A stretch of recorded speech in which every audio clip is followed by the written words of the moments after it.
right, to understand this more, we're being joined by Adrian Kellerman, live from New York. He's a fellow at Arabian Peninsula Institute, terrorism and Middle Eastern scholar, and he's also the author of forthcoming book on Hezbollah. Thank you so much for joining us on the show.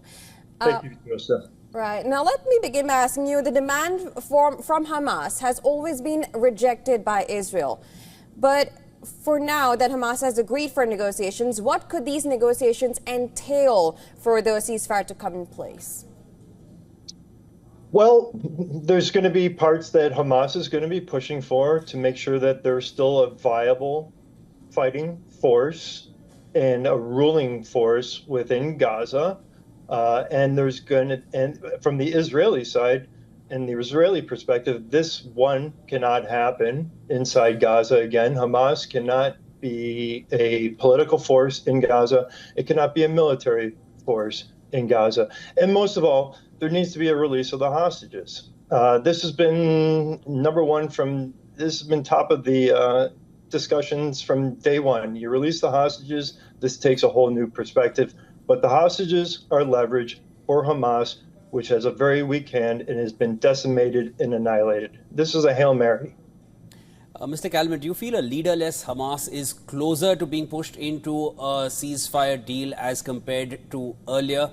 Is there any prospect of that happening, which is better now than it was earlier with Yahya Sinwar not in the picture? That's a great question, Shivan. And I really think it comes back to the yes, there is multiple people that seem to be running Hamas. There seems to be some conflict within Hamas, within the leadership.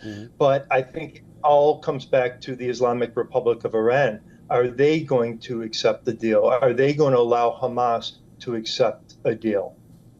Right. Now, let's also talk about the fact that Israel has banned UNRWA. Let's say if the ceasefire does come to be, will Israel consider lifting the ban? Because we know that after a ceasefire, well, we need aid in Gaza and in that kind of situation.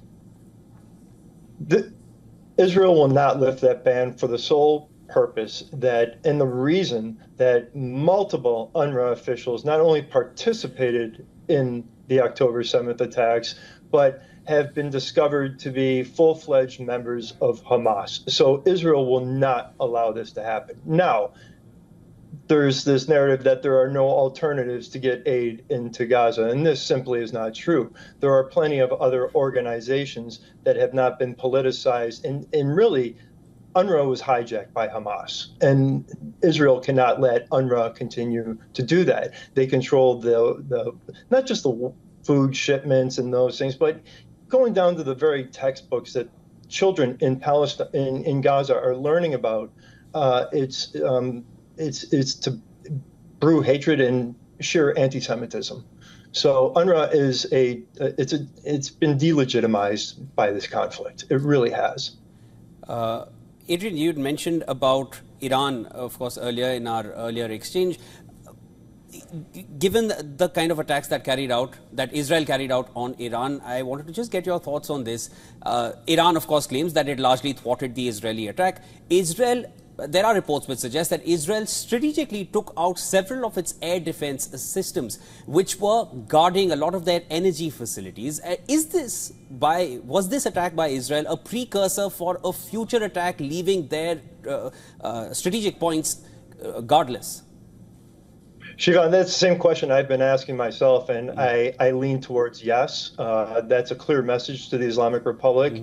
The first time Israel struck back, it was just one strike after the large barrage, and they took out the same type of system that guarded a nuclear facility.